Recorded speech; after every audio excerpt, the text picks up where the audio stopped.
Hello everyone, welcome back to my channel friends. आज के video में हम आपका जो बीएड सेकेंड ईयर का कंपलसरी पेपर होता है असेसमेंट फॉर लर्निंग, उसका लॉन्ग क्वेश्चन डिस्कस करेंगे। यहाँ पे मैं आप सभी के साथ लॉन्ग क्वेश्चन का फॉर्मेट डिस्कस करूँगी।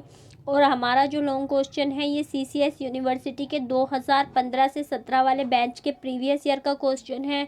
यहाँ पे आपको 3 लॉन्ग क्वेश्चन करने होते हैं और ईच लॉन्ग क्वेश्चन आपका 8 मार्क्स का होता है। यहाँ पे आपको क्वेश्चंस में इंटरनल चॉइस दी होती है। तो ये जो फर्स्ट क्वेश्चन यहाँ पे पूछा गया था, ये पूछा गया था कि शैक्षिक मापन को परिभाषित करें और संक्षेप में मापन तथा मूल्यांकन का अंतर बताएं तथा मूल्यांकन शिक्षक के लिए कैसे यूजफुल है, यानी कि एक टीचर मूल्यांकन के लिए कैसे यूजफुल है। इसी के जो इंटरनल चॉइस में पूछा गया था, ये पूछा गया था शैक्षिक मूल्यांकन का प्रत्येक की व्याख्या कीजिए। निर्माणात्मक यानी कि फॉर्मेटिव और जो आपका संकलनात्मक यानी कि सम्मेटिव असेसमेंट है उसके बारे में भी उदाहरण सहित बताना है। तो यहाँ पे फ्रेंड्स मैंने जो पहला क्वेश्चन था जो कि हमारा है शैक्षिक मापन को परिभाषित करें, ये किया है और इसका फॉर्मेट चलिए हम देख लेते हैं। तो सबसे पहले हम शैक्षिक मापन को परिभाषित करेंगे। यहाँ पे सामान्यतः किसी वस्तु के भार, लंबाई, आयतन को निश्चित इकाई अंकों में मापने और प्रकट करने की क्रिया को मापन कहते हैं। यानी कि मापन जो है, अगर हम सामान्य शब्दों में बात करें तो मापन जो है किसी भी चीज़ को मापकर उसको अंकों में प्रकट करना ही हमारा मापन कहलाता है। लेकिन शिक्षा के क्षेत्र में मापन का अर्थ जो है वो बिल्कुल अलग है।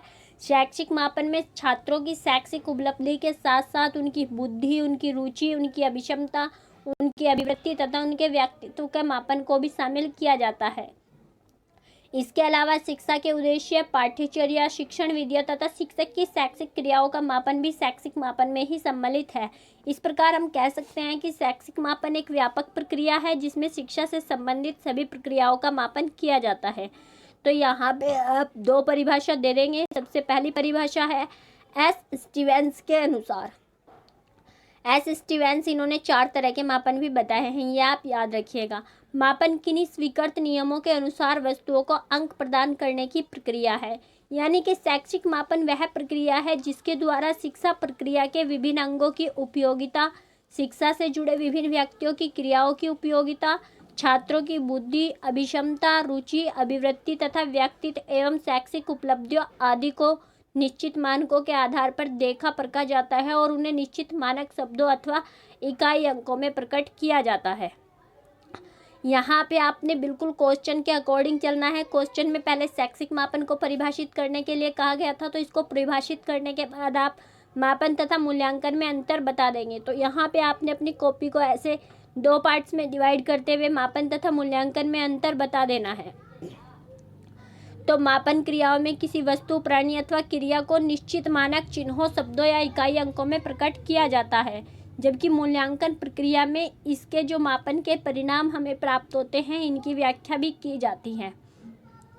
मापन मूल्यांकन का प्रथम पद होता है और मूल्यांकन में मापन परिणाम प्राप्त करने के बाद उनकी व्याख्या भी की जाती है। मापन प्रक्रिया के 4 पद होते हैं और मापन प्रक्रिया में जो है वो अंकीय मान प्रदान किए जाते हैं, जबकि मूल्यांकन प्रक्रिया में 6 पद होते हैं और इसमें अंकीय मानों का विश्लेषण किया जाता है। मापन प्रक्रिया में साक्ष्यों को एकत्रित किया जाता है, जबकि मापन प्रक्रिया जो मूल्यांकन प्रक्रिया होती है यहाँ पे साक्ष्यों का विश्लेषण किया जाता है। मापन का छात्रों के संबंध में कोई स्पष्ट धारणा व्यक्त नहीं करता, क्योंकि मापन का काम है सिर्फ मापकर बताना। लेकिन मूल्यांकन के आधार पर छात्र के विषय में स्पष्ट धारणा बनाई जा सकती है, क्योंकि मापन करने के बाद इसका विश्लेषण करना ही मूल्यांकन कहलाता है। मापन जो है वो पाठ्य वस्तु केंद्रित होता है और मूल्यांकन जो है वो उद्देश्य केंद्रित होता है।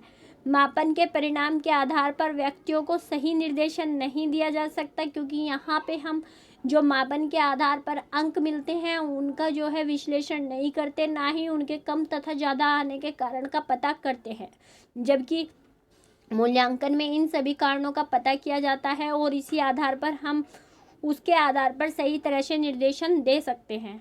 मापन किसी भी समय किया जा सकता है, जबकि मूल्यांकन एक निरंतर चलने वाली प्रक्रिया है। मापन के आधार पर कोई भी भविष्यवाणी सार्थकता के साथ नहीं की जा सकती, क्योंकि यहाँ पे हम कंडीशंस को नहीं देखते हैं कि किस कंडीशन में मापन किया गया है या फिर मापन में जो आपके परिणाम प्राप्त हुए हैं उनके कम या ज़्यादा आने के क्या रीजंस हैं, जबकि मूल्यांकन में ये सभी चीज़ें देखी जाती हैं और इसी के आधार पर यहाँ पर जो धारणा या भविष्यवाणी की जाती है उसमें सार्थकता पाई जाती है। मापन से प्राप्त परिणामों के आधार पर तुलनात्मक अध्ययन नहीं किया जा सकता, जबकि मूल्यांकन द्वारा तुलनात्मक अध्ययन किया जा सकता है। मापन उन परीक्षणों के ओर संकेत करता है जो अंकात्मक रूप में प्रदर्शित किए जाते हैं, यानी कि अगर हम किसी वस्तु को माप रहे हैं तो माप के उसको अंक दे देंगे, जबकि मूल्यांकन में अंक के साथ साथ उन अंकों के गुणों का भी विश्लेषण जो है किया जाता है। तो यहाँ पे हमने जो है क्वेश्चन के अकॉर्डिंग मैंने शैक्षिक मापन को परिभाषित कर दिया है, मापन तथा मूल्यांकन में अंतर भी कर दिया है। लेकिन इसके बाद आपको लग रहा है कि अगर आपका क्वेश्चन छोटा पड़ रहा है तो यहाँ पे आप शैक्षिक मापन के पद जो है ये भी लिख सकते हैं, यहाँ पे आप इनको डायग्राम बना के भी लिख सकते हैं। तो शैक्षिक मापन के 4 पद होते हैं, जैसे कि हमने अभी अंतर में डिस्कस किया है। तो यहाँ पे सबसे पहले हम उस क्वालिटी को बारे में बताएंगे जिस क्वालिटी का हमने मेजरमेंट करना है। देन हम उन मेथड्स, उन टेक्निक्स को देखेंगे कि किन टेक्निक्स और किन मेथड से हमने जो है क्वालिटी मेजर करनी है। इसके बाद हम मापन उपकरण अथवा विधि का प्रयोग और उसका प्रशासन करेंगे। देन हम उसके जो रिजल्ट्स आए हैं उनको डिस्कस करेंगे। तो यहाँ पे सबसे पहले जो हमने करना होता है वो करना होता है माप्य गुण अथवा उद्देश्य और लक्ष्यों का निर्धारण करना और उनको परिभाषित करना, उपयुक्त मापन विधियों का चयन करना। उसके बाद जो हमने मापन विधि चयन की है उसका प्रयोग तथा प्रशासन करना। इसके बाद परिणामों की प्राप्ति और उनका लेखन, यानी कि क्या आपको रिजल्ट्स मिले हैं। तो ये शैक्षिक मापन के पद होते हैं। अब हमने शिक्षक के लिए मूल्यांकन की उपयोगिता लिखनी है। देखिए फ्रेंड्स, अगर आपके पास लॉन्ग क्वेश्चन लिखते समय टाइम बच रहा है तो आप इसको डिटेल में भी लिख सकते हैं, लेकिन अगर आपके पास टाइम की कमी है तो आप इसको पॉइंट्स में भी लिख सकते हैं। इसके अलावा शिक्षक के लिए मूल्यांकन की उपयोगिता को स्पष्ट करने के लिए आप एक डायग्राम भी बना सकते हैं, जिसमें सेंटर में यहाँ पे लिख देंगे कि शिक्षक के लिए मूल्यांकन की उपयोगिता, और ऐसे पॉइंट्स बनाकर आप इसका एक डायग्राम बना देंगे, जिससे आपका लेसन जो है वो इफेक्टिव लगेगा और ये थोड़ा सा बड़ा हो जाएगा। फिर इनको ही आप 1 लाइनर के फॉर्मेट में जो है वहाँ पे लिख देंगे। तो शिक्षक के लिए मूल्यांकन की जो उपयोगिता होती है वो छात्र की शैक्षिक प्रगति, यानी कि जो उसकी एजुकेशनल अचीवमेंट है उनको जानने के लिए शिक्षक इसका उपयोग करता है। इसके अलावा छात्र की उपलब्धि स्तर का पता लगाकर उसको रीइंफोर्स करने के लिए, यानी कि उसको पृष्ठपोषण देने के लिए, उसको बताने के लिए कि किन किन पॉइंट्स पे उसको वर्क करना ज़रूरी है। इसके बाद अगर कोई छात्र जो है कम मार्क्स गेन कर रहा है या सीख नहीं पा रहा है, उसकी लर्निंग अच्छी नहीं हो रही है, तो क्या उसमें बाधा आ रही है, उन तत्वों का पता लगाने के लिए भी जो है वो शैक्षिक मापन का प्रयोग किया जाता है, शैक्षिक मूल्यांकन का प्रयोग किया जाता है।